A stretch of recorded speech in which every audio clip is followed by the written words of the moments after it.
Debugging ini sangat penting karena ini merupakan langkah untuk mencari kesalahan program secara logika.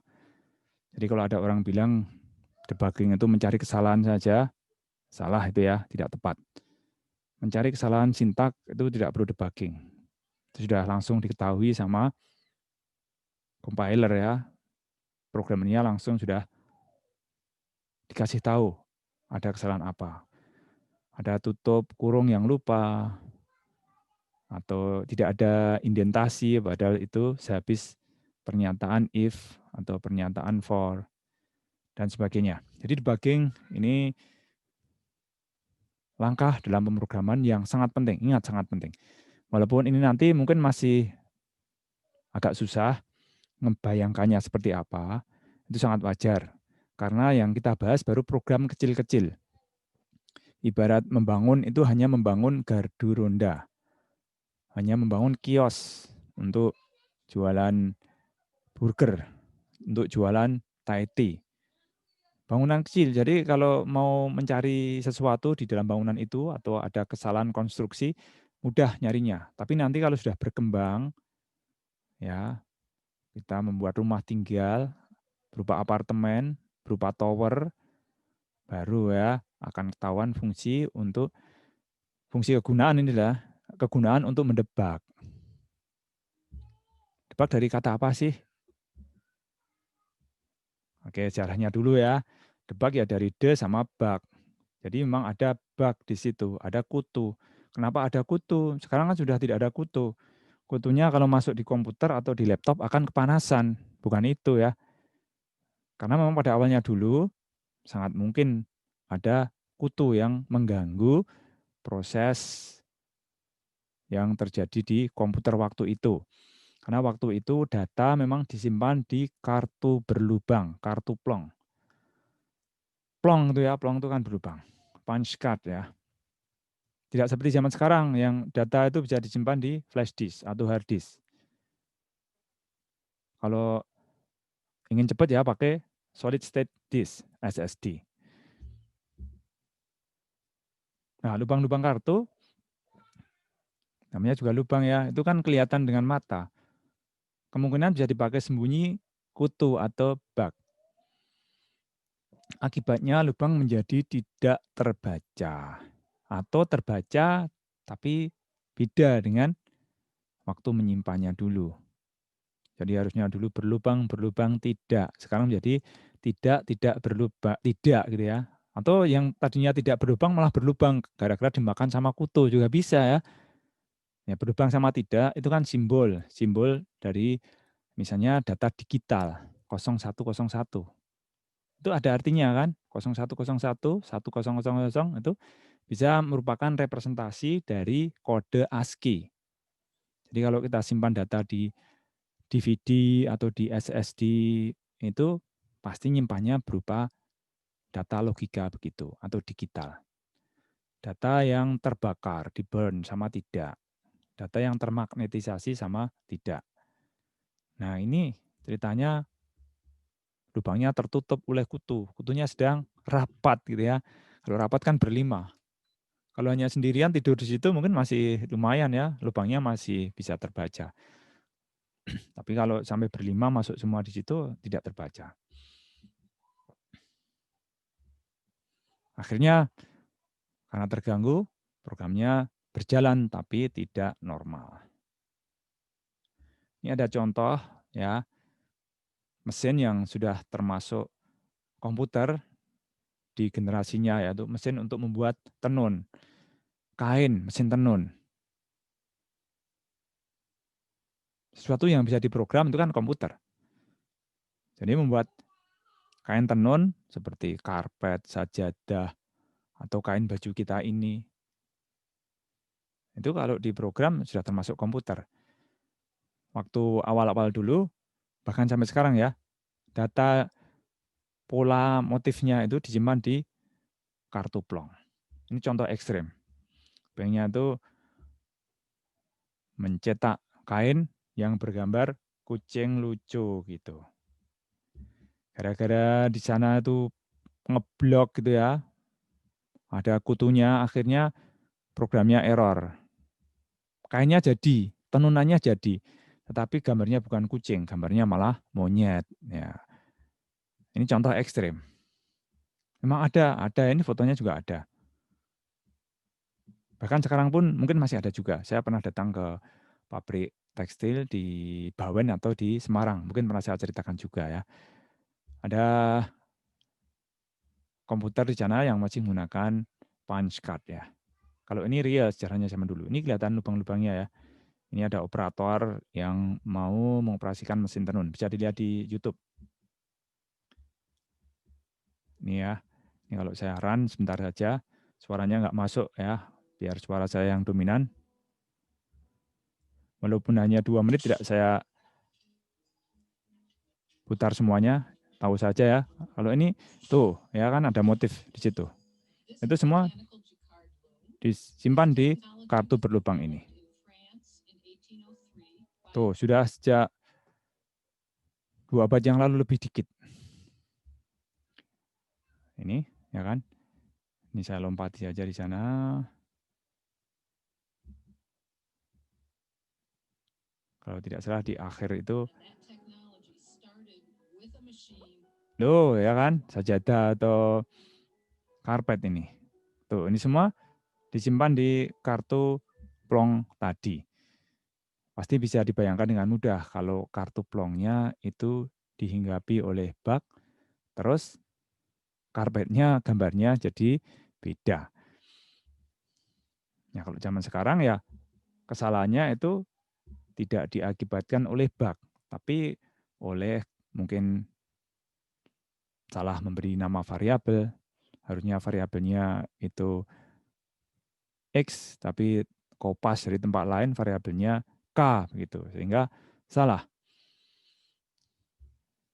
Jadi pengertian debug itu sudah mengalami pergeseran. Seperti komputer sendiri, itu kan juga mengalami pergeseran. Awalnya komputer itu kan hanya untuk menghitung, compute. Tapi sekarang kan enggak. Debug juga begitu ya, walaupun sudah tidak ada kutu, istilah itu masih dipakai untuk mendefinisikan proses, menemukan, dan merevisi kode program yang berjalan tidak sebagaimana mestinya, atau saya sebut sebagai kesalahan logika. Padahal sudah tidak ada kesalahan sintaksis. Sekarang cara melakukan debugging. Ini saya beri warna bermacam-macam ya. Yang pertama itu warna jingga, orange. Mengeksekusi satu baris pernyataan dalam satu waktu. Jangan bingung ya.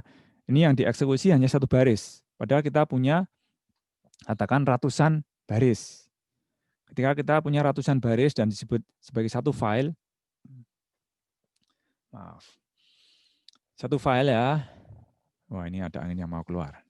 Sebentar, maaf. Kembali ya. Ada satu file terdiri dari ratusan baris. Kalau dijalankan dalam satu waktu itu kan namanya run, running gitu ya.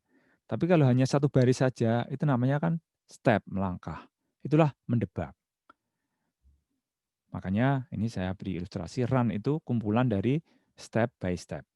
Sigma ya. Nah, analoginya kalau di dunia film, debugging itu mirip dengan slow motion. Saya ambil contoh kasus di dunia permainan yang banyak disukai orang, yaitu pertandingan bola. Kalau seorang wasit ragu-ragu dengan keputusannya atau diprotes oleh salah satu pihak yang bertanding, maka dia akan minta bantuan VAR. Pasti ketika lihat kembali VAR, itu bukannya dipercepat ya, tapi akan diperlambat supaya jelas. Dan tidak perlu semuanya di-run kan gitu ya, nanti akan ada penjelasan tersendiri. Hanya bagian kecil saja. Jadi pelan-pelan, slow motion. Dia offset apa tidak? Ya kan, yang suka bola pasti tahu offset. Sedang menyerang, tapi dia berada di posisi yang lebih dekat dengan garis belakang atau garis gawang daripada pemain yang diserang. Dikasih bola ya, offset. Dia tidak onset. Wajar kalau dia bisa membuat bolanya masuk.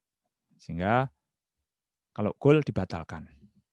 Atau slow motion tapi bukan untuk memutuskan kejadian, tapi untuk meniru bagaimana cara menendang, tekniknya bagaimana. Ronaldo bisa menendang melengkung seperti itu. David Beckham bisa seperti itu gitu ya. Jagoan-jagoan zaman dulu ya. Roberto Carlos zaman Brasil kuno dulu gitu ya. Itu bisa menendang hebat ya, walaupun main belakang. Tapi tendangannya jitu. Messi, ya banyaklah pemain-pemain sekarang ya. Mau meniru. Nah, pasti pelan-pelan dilihat videonya, slow motion. Jangan-jangan kakinya beda ya. Kalau kakinya beda mau niru nggak bisa. Ronaldo kakinya lurus dari lutut ke tumit. Saya kakinya bengkok, mau niru teknik dia nggak bisa. Itu taunya kalau slow motion. Jadi ada yang salah dengan kaki saya misalnya gitu, sehingga tidak bisa menendang seperti Ronaldo. Tapi kalau saya mau jadi diri saya sendiri, jadi main bola profesional, seharusnya saya bisa membuat teknik menendang bola yang lebih hebat dari Ronaldo itu ya misalnya. Bolanya muter seperti spiral. Akhirnya kipernya malah bingung. Oke, itu orange. Sekarang ganti yang biru. Eksekusi hanya bagian program tertentu yang dianggap menimbulkan kesalahan logika. Ini juga slow motion ya. Kapan mulainya? Jangan dari awal. Jadi tidak perlu semua video. Ya kan? Karena handball itu hanya terjadi sepersekian detik. Bola menyentuh itu. Ya, operator VAR harus bisa memundurkan dulu videonya yang mau di slow motion. Pertandingannya 90 menit. Itu sudah berlangsung 50 menit. Ya, mundur sebentar. 30 detik. Untuk melihat pemain yang kira-kira tadi handphone apa tidak. Biru ya itu, terus ini merah. Melakukan pembatasan bagian program tertentu yang dianggap menimbulkan kesalahan logika. Jadi ya dibatasi bagian yang mau diperiksa.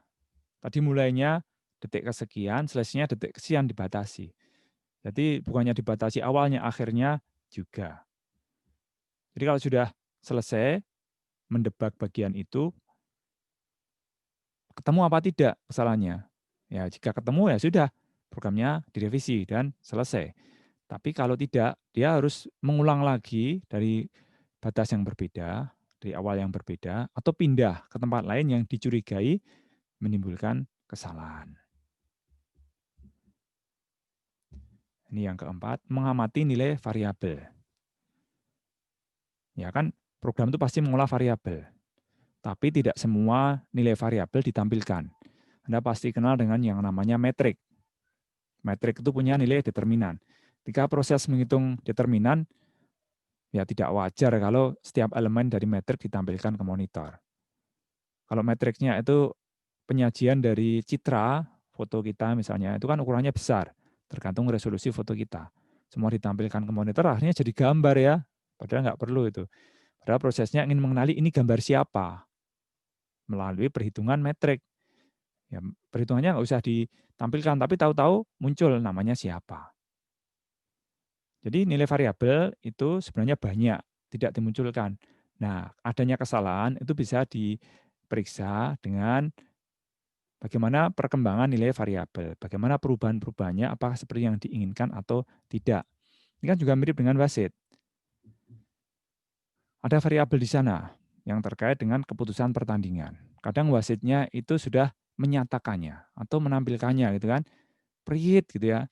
Dia sebut handball. Tapi pemain yang handball protes. Dan minta VAR-nya ditinjau. Bisa seperti itu. Tapi bisa juga dia hanya prit gitu menghentikan pertandingan. Terus saya mau lihat VAR dulu gitu. Itu kan mirip dengan mengamati nilai variabel.